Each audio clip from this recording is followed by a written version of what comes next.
Coach, after the Montreal game, you challenged your players to be better and to be more disciplined. Do the results speak for themselves? They did. You know, it was a complete football game today in all three phases, which is what you want to see, especially after a tough loss on the road. And it just tells you about the character in that locker room and the quality of our guys.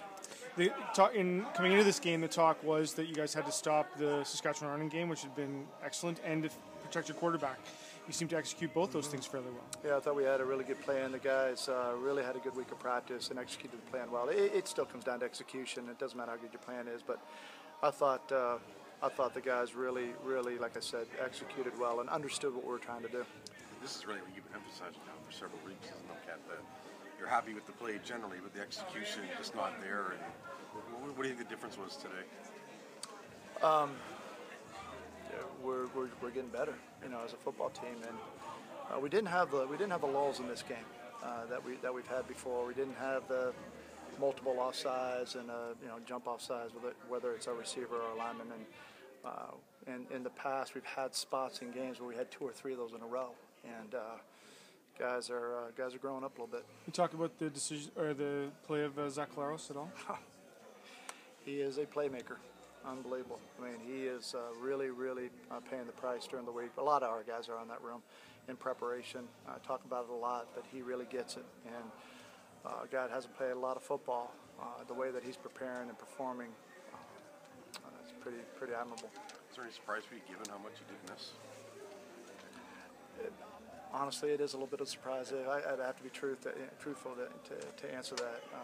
It doesn't mean he's not going to have some tough spots. He will, as he's growing as a quarterback. But he's highly intelligent. He's extremely competitive, as you guys see, and has a knack to make plays. What a 100-yard game for Andy Fantus.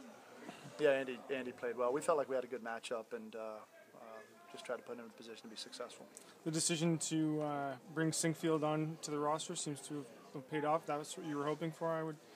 That kind of play. It's easy to say that after the fact. When something like that happens, I can't take too much credit for that. But he's a talented athlete. He's very explosive, and what you see with him, he doesn't just have straight line speed. He's very flexible. He's got great hips. He can change direction. He's a little bit stronger than you realize. He pulled away from the tackle on the return for a touchdown. We had a couple of really good blocks as well. You talked a lot about the little things the last little while. Did you do the little things today? Because it kind of seemed like... Yeah, we did. I mean, I thought that we played pretty well up front on both sides. Well, really well up front on both sides of the ball.